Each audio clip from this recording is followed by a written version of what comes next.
창세기 35장 16절에서 20절 말씀, 이 계시의 말씀을 함께 읽을 때 살아계신 주님의 음성을 듣는 시간 되시기를 축원합니다. 시작.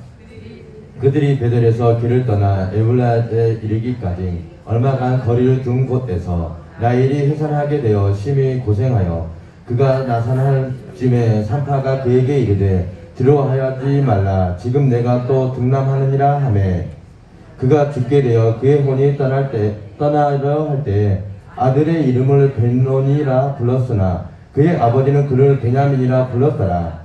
라헬이 죽음에 에블라 곧 베들레헴 길에 장사되었고, 야곱이 라헬의 묘에 비를 세웠더니 지금까지 라헬의 묘비라 일컫더라. 아멘. 오늘 이제 이스라엘의 12지파 중에 11번째 시간입니다. 11번째 베냐민에 대해서 배우는데요. 시간을 절약하기 위해서 앞에 기록하지 않고 바로 12아들은 이제 우리들이 이제 많이 기억을 할 것 같습니다. 루벤, 시므온, 레위, 유다, 단, 납달리, 갓, 아셀, 이사갈, 스불론, 그리고 베냐민, 요셉, 베냐민 이렇게 되는데요. 지난 시간에 두 번에 걸쳐서 우리는 므낫세와 에브라임에 대해서 배웠습니다. 이 므낫세와 에브라임은 요셉의 아들입니다. 요셉은 더하다, 더함의 의미를 담고 있는데요. 요셉이 육신의 장자의 명분을 이어가게 됩니다. 이 11번째의 아들인 요셉, 그리고 마지막 베냐민, 이 벤이라고 하는 것은요 히브리어로 아들이라는 뜻입니다. 아들, 벤. 그래서 이 라헬이 아들 낳기 경쟁 가운데 자기 사랑하는 남편 야곱의 사랑을 독차지하기 위하여서 요셉 하나로 만족할 수가 없었습니다. 그래서 더함이라는 의미, 여러 가지 의미가 내포되어 있는데요. 좀 이따 그것을 이제 저희들이 살펴보겠습니다만은요. 야민이라고 하는 것은요, 이 오른손이라는 뜻입니다. 야민은. 그래서 벤야민, 그래서 베냐민 하는데, 원래 베노니, 아까 저희들 읽어본 대로 베노니, 벤오니, 오니는 슬픔이라는 뜻입니다. 괴로움, 고통, 슬픔의 아들. 그래서 특별히 요셉을 낳고 만약에 그가 한 명의 아들로 만족했더라면 라헬은 좀 오래 살 수 있었을 겁니다. 그런데 베냐민을 낳으면서 그는 난산하면서 죽게 됩니다. 베냐민을 낳았던 곳이 에브랏, 아까 제가 읽어왔지 않습니까? 에프라트, 바로 이 에프라트라고 하는 곳은 베이틀레헴, 베들레헴의 옛말이 에프라트입니다. 베이틀레헴은 우리가 너무 잘 알고 있죠. 떡의 집이라고 하죠. 베이트레헴.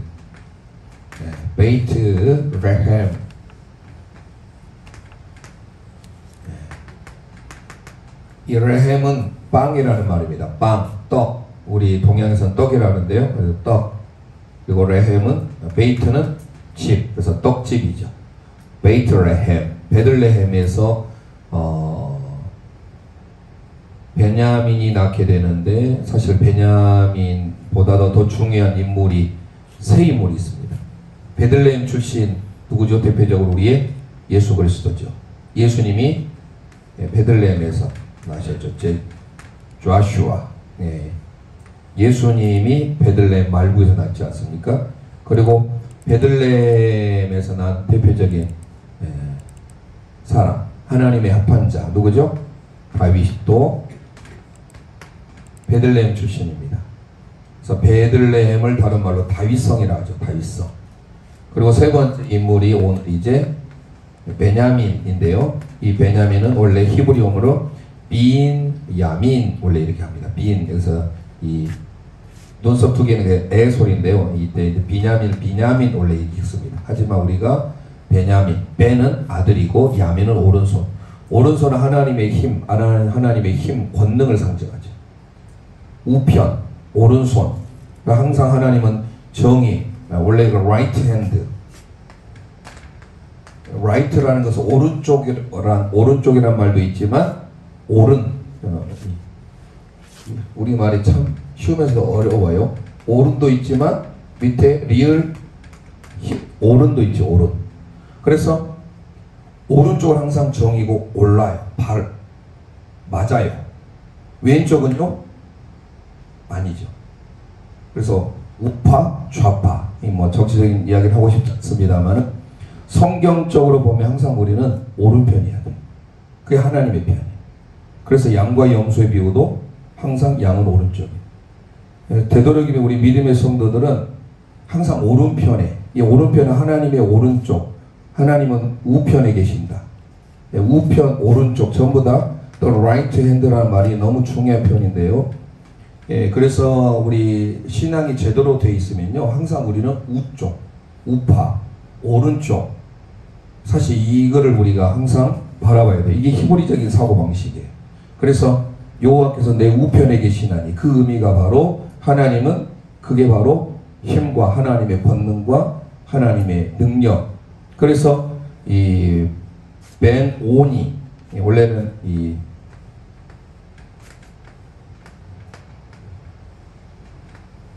벤오니라고 하는 이 단어를 엄마가 같이 였어요. 라헬이.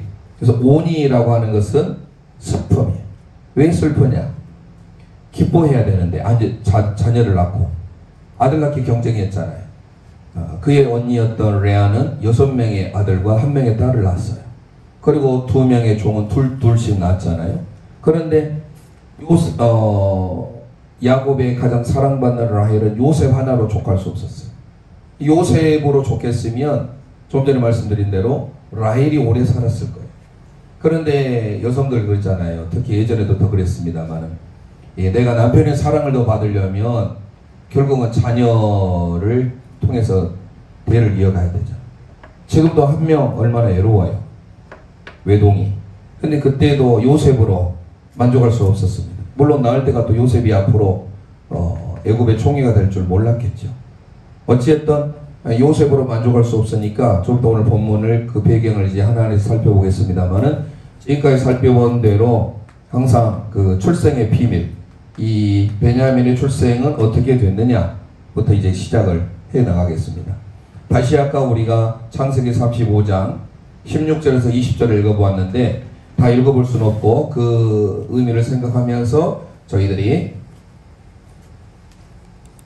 35장 18절 말씀만, 자, 출생의 비결을 우리는 창세기 35장 18절 말씀만 다시 읽어보도록 하겠습니다. 시작. 그가 죽게 되어 그의 혼이 떠나려 할 때에 아들의 이름을 베논이라 불렀으나 그의 아버지는 그를 베냐민이라 불렀더라. 아멘. 자, 라헬에게 있어서는 슬픔이요 비극입니다. 아들을 놓으면서 죽게 갑니다. 죽어가죠. 그래서 너는 나의 슬픔의 아들이다 라고 해서 베논이라고 했어요. 하지만 야곱은 슬픔의 아들이 되어서는 안 된다. 너는 하나님이 항상 오른쪽, 너는 right hand, 너는 오른편이야. 넌 하나님이 붙어 주셔야 돼.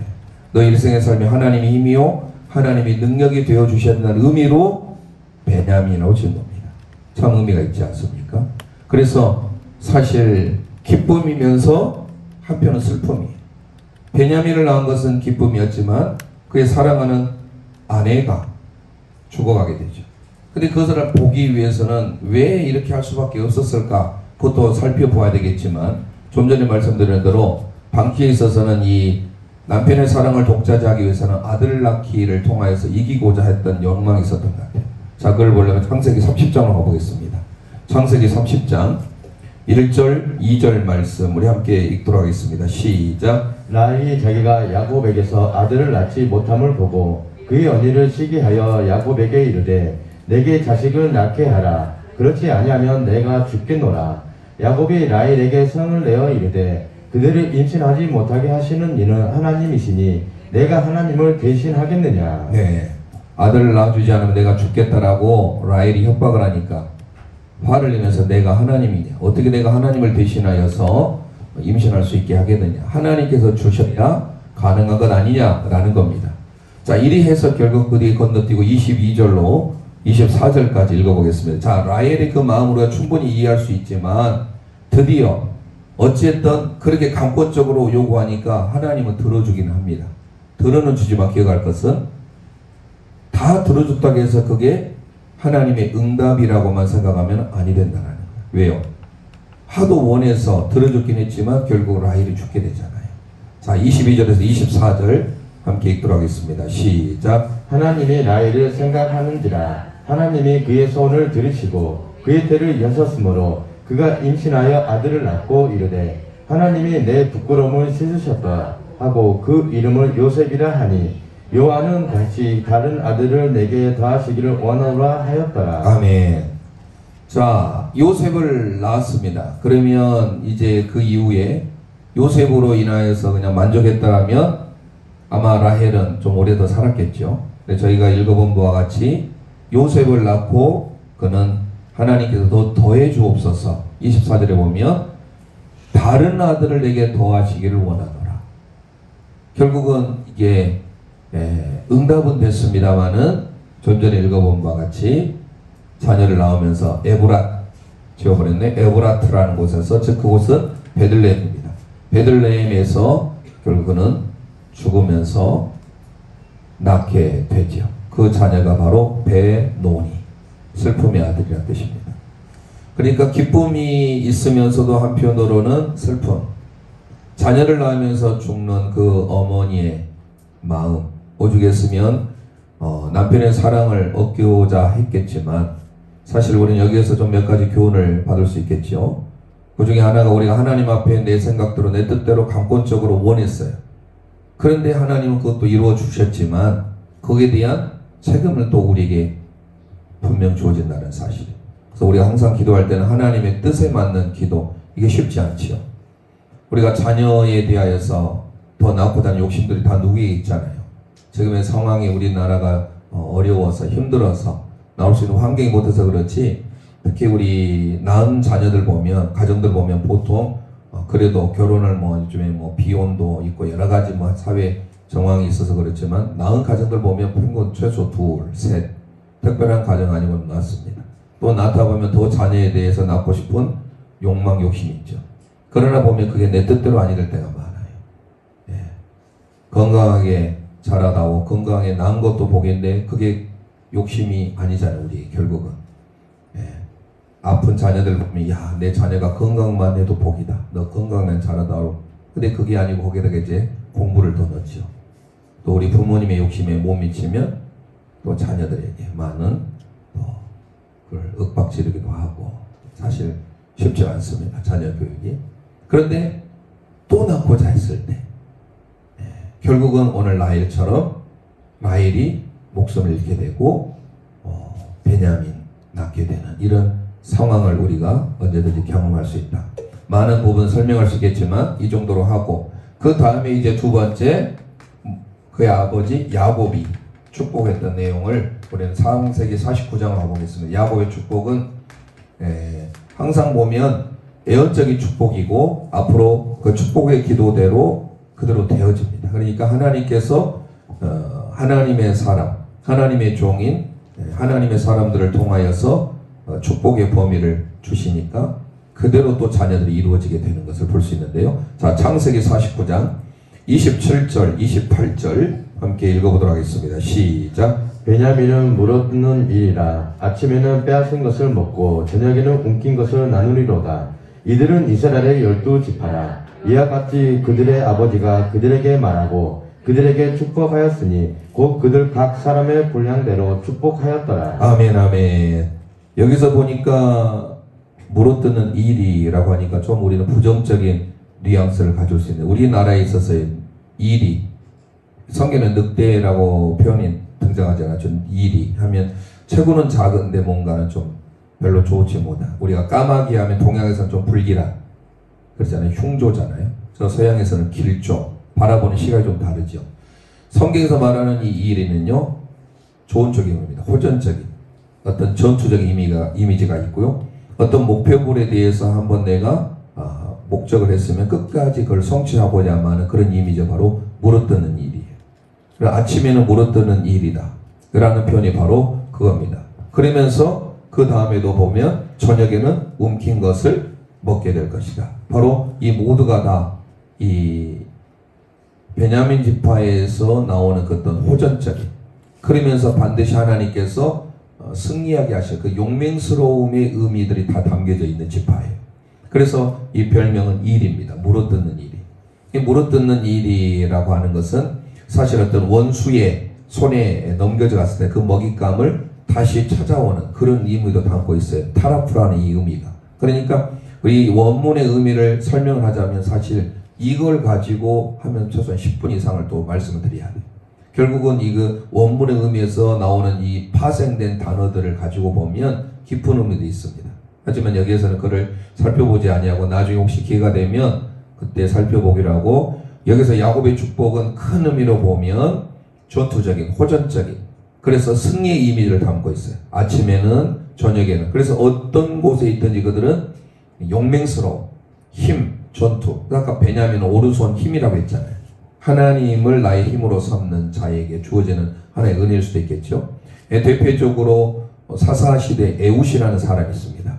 에웃은 이스라엘을 구해냈던 아주 용맹스러운 호전적인 이미지죠.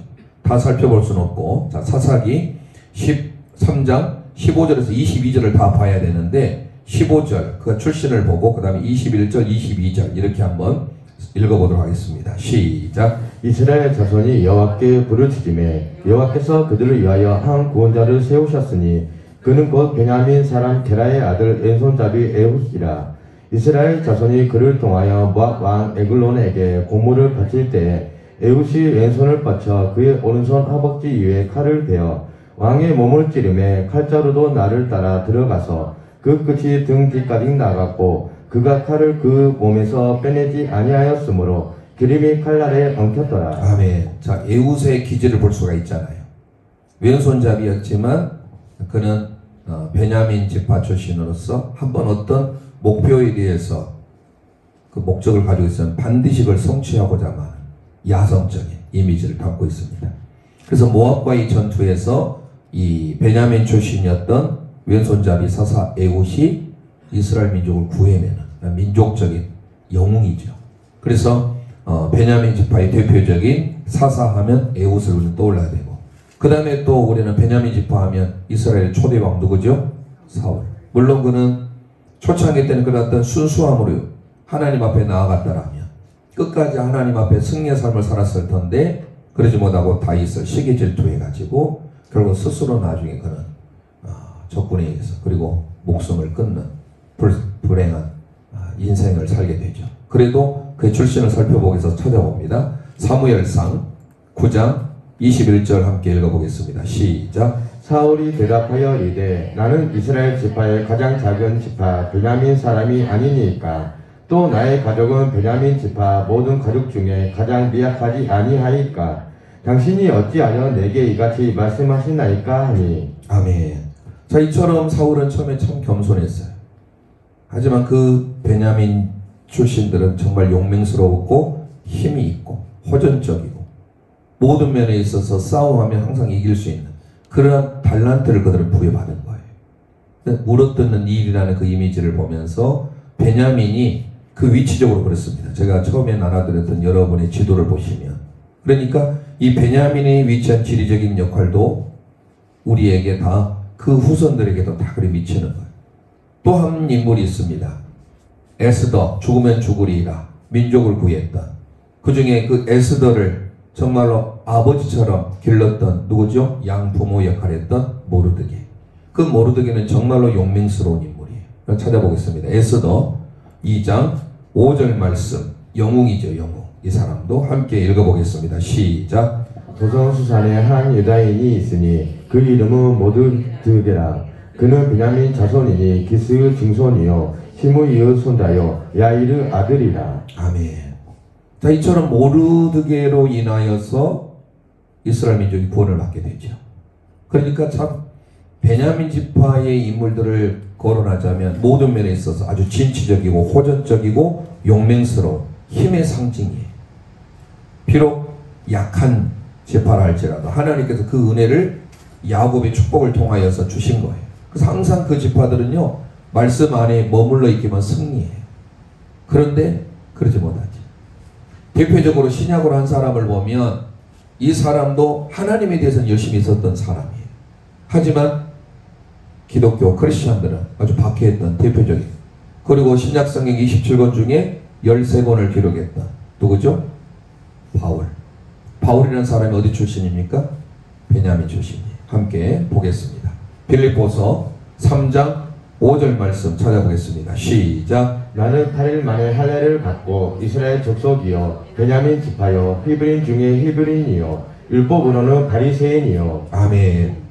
그는 하나님에 대해서 열심히 있는 자였어. 아주 맹렬하고 승부욕이 있고 모든 면에서 좋잖아. 그러나 그는 아직까지 예수님을 알지 못했기 때문에 예수 믿는 사람들을 박해하고 핍박하고, 그러니까 반쪽짜리 복음이죠. 구약에 대해서는 아주 대단한 인물입니다. 그가 다메섹 도상에서 강렬한 빛을 바라보고 예수님을 만남으로써 그는 성령에 서럽혀 이제 그 열심이 하나님을 향한 열심으로 바뀌어지게 되죠. 그래서 그는 정말로 하나님 앞에 예수님 다음으로 귀하게 쓰임받는, 예수님은 우리가 감히 넘볼 수 없는 분이니까 우리의 많은 분들이 따라가기를 원하는 분 중에 하나가 예수님 다음 바울이지 않습니까? 바울처럼 우리가 바울처럼만 목회해도, 바울처럼만 믿어도, 그 바울이 어떤 지파였어요? 베냐민 지파였어요. 그러니까 베냐민 지파 인물들이 이렇게 많습니다. 그 이유가 그의 아버지 야곱이 이런 축복을 했다. 그러니까 항상 우리가 축복하는 대로, 말하는 대로, 민수기 14장 28절 너희의 말이 내 귀에 들린 대로 그대로 행하게 하겠다. 그래서 항상 우리는 이 말을 잘해야 돼요. 말. 언어의 중요성을 늘 수 있겠죠. 자, 세 번째, 먼 훗날에 모세가 축복을 합니다. 이 모세의 축복은 말씀드린 바와 같이 신명기 33장으로 가게 되죠. 신명기 33장 우리 12절 말씀 함께 선포하도록 하겠습니다. 시작. 베냐민에 대하여는 일러스되 여호와의 사랑을 입은 자는 그 곁에 안전히 살리로다. 여호와께서 그를 날이 마치도록 보호하시고 그를 자기 어깨 사이에 있게 하시리로다. 아멘. 모세는 야곱과 이제 좀 다른 축복인 것 같아요. 호전적인 어떤 용맹스러운 이미지보다 모세는 하나님의 사랑을 강조하고 있어요. 그러니까 이 용맹을, 힘을 하나님을 위해서 사용하면 하나님께서 그를 사랑하신다는 의미. 자, 다시 봐보세요. 베냐민에 대해서는 여호와의 사랑을 입은 자, 그리고 그 곁에 안연히 살리로다. 얼마나 좋습니까? 하나님의 사랑을 입는 이러한 베냐민. 그러면서 여호와께서 그를 어때요? 보호하시는데 어깨 사이에 있게 하시겠다. 어깨, 하나님의 어깨로. 신인 동형 동성명적 표현이죠. 우리가 자녀를 그 부모님의 어깨에 무덤을 태우잖아요. 그 어깨로 보호하는 그 사랑, 대표적으로 이 베냐민이 마지막 막내였지 않습니까? 그러기도 하지만, 그래서 먼 훗날에 봤을 때 이 모세는 아버지, 그의 아버지였던 야곱이 물어뜯는 일이고 저녁에는 뭉킨 것을 다 차지할 수 있는 그런 어떤 승리에 대한 상징을 가지고 있지만, 그 또한 모든 것도 하나님의 보호, 하나님의 울타리, 하나님의 어깨라는 힘이에요. 하나님의 그늘, 하나님의 피난처 아래 있을 때 하나님의 사랑을 입을 수 있다라는 거예요. 자, 그런 의미에서 저와 여러분 우리는 하나님의 사랑을 입었어요. 에베소서 보겠습니다. 에베소서 1장 4절에서 6절 말씀 함께 선포해 보겠습니다. 시작. 곧 창세 전에 그리스도 안에서 우리를 택하사 우리로 사랑 안에서 그 앞에 거룩하게 흠이 없게 하시려고 그 기쁘신 뜻대로 우리를 예정하사 예수 그리스도 말미암아 자기의 아들들이 되게 하셨으니 이는 그가 사랑하시는 자 안에서 우리에게 거저 주시는 바 그의 은혜의 영광을 찬송하게 하려는 것이라. 아멘. 하나님께서 우리를 택하셔서 그 하나님의 사랑 안에 거하게 하신 줄 믿으시길 바랍니다. 그러면서 우리 하나님의 사랑을 입은 자예요. 베냐민이 여호와의 사랑을 입은 자, 얼마나 좋습니까?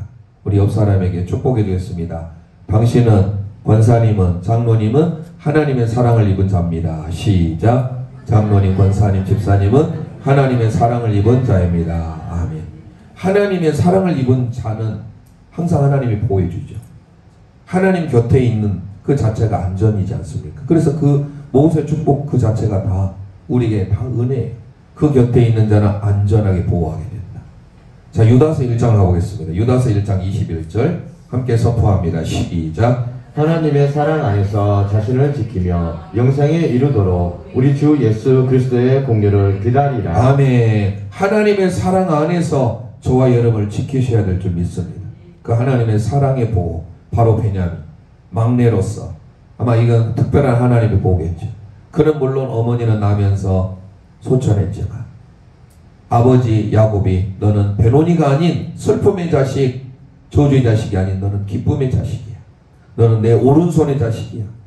너는 지금 하나님으로 힘을, 하나님의 능력을, 그래서 너는 나의 우편으로서 너는 오른쪽을 택한 거야. 그래서 그 의미를 담고 아버지가 지어준 그대로 인생을 살아가게 되는 거야. 물론 아까 말씀드린 대로 사울 왕처럼 곁길로 갔을 때는 안 될 수밖에 없잖아요.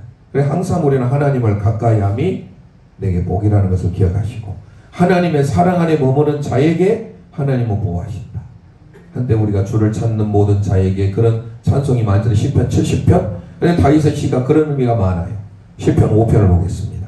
시편 5편 11절 함께 선포합니다. 시작. 주께 피하는 모든 사람은 다 기뻐하며 주의 보호로 말미암아 영원히 기뻐 외치고 주의 이름을 사랑하는 자들은 주를 즐거워하리이다. 아멘. 주님의 날개, 주님의 어깨 보호 아래 피하는 자 하나님은 다 기뻐 외치며 보호하신다라는 거 기억하시고 우리가 모세의 축복이 우리 베냐민을 향한 그 축복이 우리의 축복이 되기를 소망합니다. 하나님의 사랑 안에 머무는 자에게 하나님은 보호에 안위의 은혜를 주시겠다.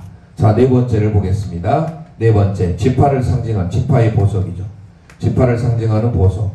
이것은 출애굽기 28장에 대제사장의 판결 흉패 안에 우림과 둠민이 담겨 있는데 그 앞에 12개의 보석이 4줄로 있습니다. 4줄로 3개씩. 그래서 3개씩 4줄로 총 12개죠. 그 중에 세 번째 줄이 있어요. 지난 시간에 살펴봤던 에브라임, 우리가 살펴봤던 그 에브라임의 백만호 옆에 있는 자수정, 이 자수정이 바로 오늘 베냐민 지파입니다. 함께 출애굽기 28장 19절 읽어보겠습니다. 시작. 셋째 줄은 호박 백만호 자수정이요. 아멘. 이 자수정은요 아메티스트라는 영어를 쓰는데요, 이 자수정이라는 보석을 만들기는 정말로 힘들어요. 그를 깨는 재련 과정도 힘들고 모든 자체가 힘들어요. 그런데도 한번 만들어 나면 밝은 빛을 발휘할 수 있다라는 보석이에요. 힘든 과정을 거쳐서 만들어내지만 그 재련 과정은 힘들지만 만들어주고 나면 찬란한 빛을 발휘하게 되는, 그게 바로 오늘 베냐민을 상징하고 있어요. 그래서 그런 의미에서 베냐민은요 용맹, 날쌘, 힘, 그런데 그게 길들여지지 않으면 사울처럼 될 수가 있어요. 그런 의미에서 저는 예수님이 떠올랐어요. 여기 베들레헴 출신의 예수님, 다윗, 베냐민, 이걸 우리가 기억하시고 베들레헴에서 태어났던 이 베냐민, 오른손의 아들, 이 오른손의 아들 베냐민을 통하여서 우리가 알 수 있는 사실은 뭐냐, 이 지파에 담긴 교훈을 통하여서 저는 이게 떠올랐어요. 예수님의 온유한 자가 땅을 차지하고, 예수님께서 마태복음을 통해 나는 온유하고 겸손하니 나의 멍에를 메고 배우라 라고 하는, 이게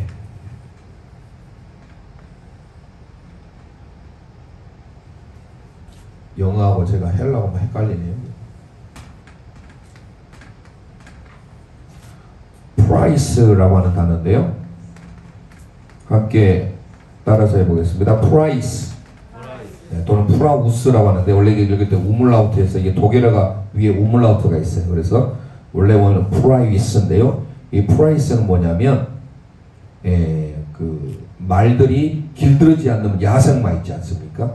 그 야생마를 그대로 놔두면은요 우리에게 위협적인 동물이 될 수 있어요. 그런데 그 위협적인 야생마가 주인에 의해서, 이 길들여지는 조련사에 의해서 잘 길들여지면 준마가 되는 거예요. 뛰어난. 그래서 야생마가 준마가 되는 잘 길들여진 그 상태를 온유라고 합니다. 온유. 그걸 바로 프라이스라고 해요. 그런 면에 있어서 예수님이 프라이스 하셨고 오늘 우리에게 온유한, 그러니까 지금 이 베냐민이 용맹성이 있고 힘이 있고 권력이 있지만 그것을 길들여지지 않은 채로 놔두면 이게 무서운, 상대방에게 해로운 것을 끼칠 수 있는 것이 될 수 있어요. 하지만 이게 길들여지면 온유함으로 많은 사람을 살릴 수가 있습니다. 그래서 이 지파를 상징하는 보석은 바로 그거예요. 다듬어질수록 그거를 재련하는 것은 정말 힘들어요. 하지만 그게 다듬어지기만 시작하면 찬란한 빛을 발휘한다. 이게 바로 베냐민의 삶이 그랬어요. 이런 사람들이 있습니다. 바로 잘 들으지 않고 그대로 놔두면 되게 성격도 못 갖고 사납고 급하고 그런 분들 있잖아요. 베드로가 같이 다혈질에서 그런 사람들이 성령에 의해서 다스려지고 예수님에 다스려지면 큰일 날 사람들. 그게 바로 베냐민, 그리고 베냐민 지파에 속한 사람. 인물들이 다 그래요. 오늘날 우리에게도 그런 분들이 있어요. 성격 급하고 다혈질이고 성질 안 좋고 그런 분들이 야생마와 같은 기질이 있지만 그것을 잘 다스려지기만 하면 바로 성경은 그걸 온유라고 합니다.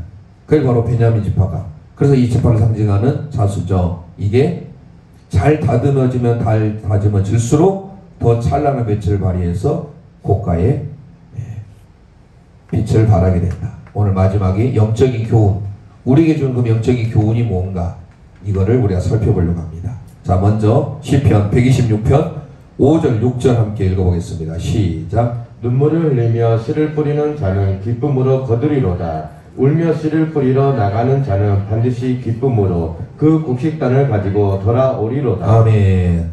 베냐민의 출생 자체가 어땠습니까? 그런 대가를 치르서 혹독한 그의 어머니의 죽음과 맞바꾼 거예요. 어머니가 난산에서 죽어가면서 자기를 낳지 않습니까? 위대한 희생이 있었던 그 어머니, 그 희생을 통하여서 베냐민이 낳게 된 거예요. 오늘 하나님 아버지께서, 예수 그리스도께서 저와 이름을 향한 그 희생, 섬김, 눈물이 있었다라는, 그 희생이 있었기 때문에, 그 대가가 있었기 때문에 베냐민이다. 그런 의미에 있어서 오늘 우리에게 주는 영적인 교훈이 뭡니까? 희생. 내가 눈물. 그래서 오늘 시편 126편 5절 눈물을 흘리는 자. 두 번 반복하고 있잖아요. 5절 눈물 흘리며 씨를 뿌리는 자 기쁨으로 거둔다.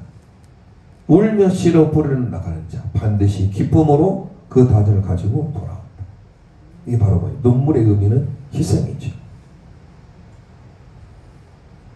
성실함과 인내함으로써 끝까지 갈고 닦으며, 캐내기가 어렵고 재련하기가 어려워서 그러지 그게 잘 다듬어지기만 하면 큰 일을 할 수 있는 사람이 바로 베냐민이다.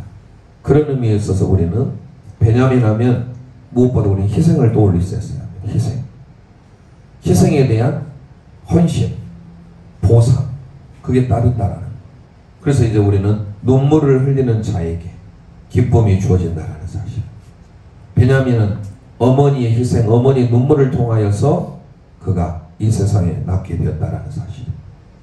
무엇보다도 진정한 희생을 주신 분이 있죠. 지금 우리가 이제 기다림의 계절 12월 대림절, 이제 마지막 이번 주일이 예수님이 오시는 마지막 주일입니다. 다음 주 이제 수요일이 성탄절이죠. 대림절 네 번째를 맞이하게 되죠. 다 기다림입니다. 예수님이 오시는 그분의 희생과 그분의 헌신, 이를 누가 어떻게 설명할 수 있습니까? 자기의 목숨을 내어놓기. 라헬이 목숨을 내어놓으면서 베냐민을 이 세상에 놓게 한 것처럼 예수 그리스도의 희생과 섬김, 그를 통해서 우리가 살리움을 받게 되었으니, 그런 의미에 있어서 우리는 이 6월절 어린 양 되신 예수 그리스도께서 희생하셨다라는 것, 이걸 늘 기억하셔야 돼요. 제가 그 구절을 살펴보려다가 다른 구절을 제가 읽고 마치려고 하는데요. 옆에다가 하나 혹시 기록하시면 써놓으세요. 고린도전서 5장 7절에 보면 너희는 누룩 없는 자인데 새 덩어리가 되기 위하여 묵은 누룩을 내버리라 라고 하면서 우리의 6월절 양 그리스도 예수께서 뭐 하셨느니라? 희생하셨느니라. 예수 그리스도의 희생, 이보다 더 귀한 것이 어디 있습니까? 희생. 베냐민이 우리에게 주는 교훈일 수 있습니다. 이 지파를 통하여서 하나님께서는 희생하면 반드시 거기에 대한 보상이 온다. 기쁨이 온다. 네, 그래서 한 구절 보고 오늘은 마치겠습니다. 에베소서 5장 2절 함께 고백하겠습니다. 시작. 그리스도께서 너희를 사랑하신 것 같이 너희도 사랑 가운데서 행하라. 그는 우리를 위하여 자신을 버리사 향기로운 제물과 희생 제물로 하나님께 드리셨느니라. 아멘 아멘. 우리가 왜 사랑 가운데서 행해야 됩니까? 예수 그리스도께서 우리를 위하여 자신을 버리셔서 향기로운 제물 그리고 희생 제물 되셨다라는 거예요. 예수님이 희생 제물로.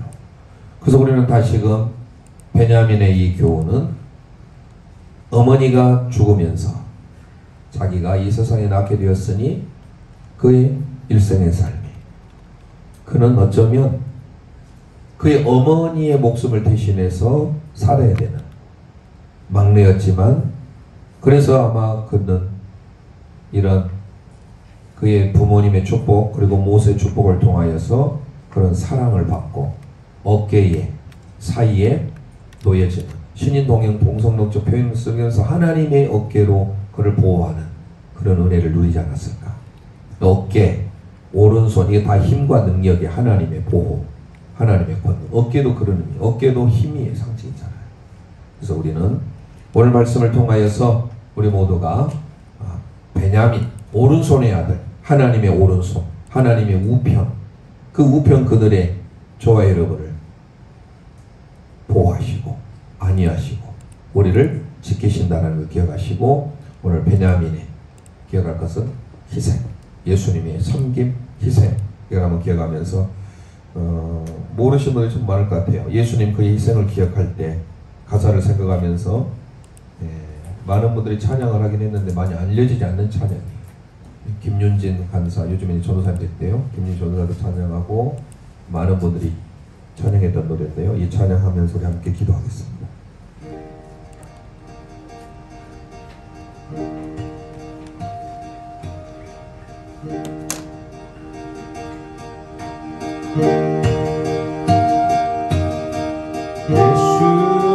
예수님 그의 희생 기억할 때 자기 몸 버려 죽으신 주 나 항상 생명 주신 그 은혜를 마음에 새겨봅니다. 마음에 새겨봅니다. 마음에 새겨봅니다. 예수님 손들고 찬송합니다. 예수님 그의 희생 기억할 때 자기 몸 버려 죽으신 주 나 항상 생명 주신 그 은혜를 마음에 새겨봅니다. 마음에 새겨봅니다. 주 달리신 십자가를 주 달리신 십자가를 내가 볼 때 주님의 자비 내 마음을 겸손케 해 주께 감사하며 내 생명 주께 드리네. 이제는 저 높은 곳에 앉으신 하늘과 땅의 왕 되신 주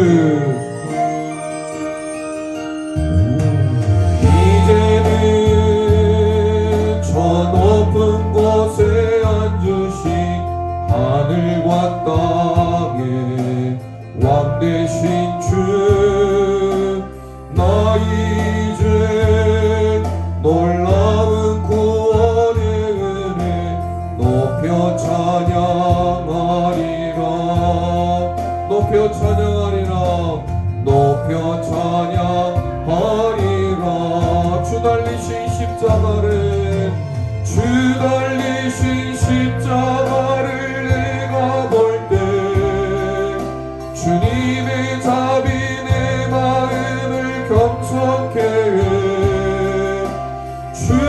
감사하며 내 생명 주께 드리네. 주 달리신 십자가를 내가 볼 때 주님의 자비 내 마음을 겸손케 해.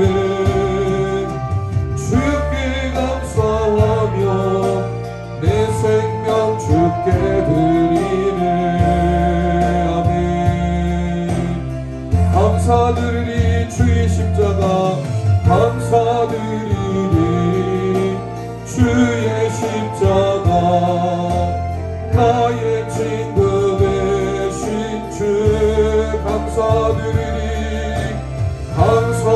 감사드리리 주의 십자가 나의 친구 되신 주 감사드리리 감사드리리 주의 십자가 나의 친구 되신 주 감사드리리 감사드리리 주의 십자가 나의 친구 되신 주.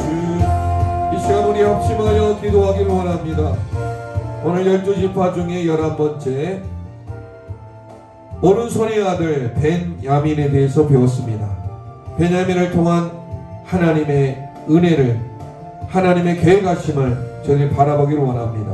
하나님의 우편, 하나님의 오른편에 있을 때 하나님이 우리를 보호하시고 안위하시는 그 하나님의 은혜, 하나님의 사랑을 입는 것을 우리가 배우기를 원합니다. 무엇보다도 희생의 삶, 섬김의 삶, 예수님의 희생의 삶을 통하여 우리 모두가 겸손의 삶으로 나아가길 원합니다. 길들어지지 않는 야생마가 아니라 길들어지는 준마가 되길 원합니다. 우리 모두가 온유의 삶으로 하나님이 원하시는 오른손의 삶으로 이 시간 주여 한번 합심하여 부르짖고 섬김과 희생의 삶으로 살기를 원하는 마음으로 기도하겠습니다. 주여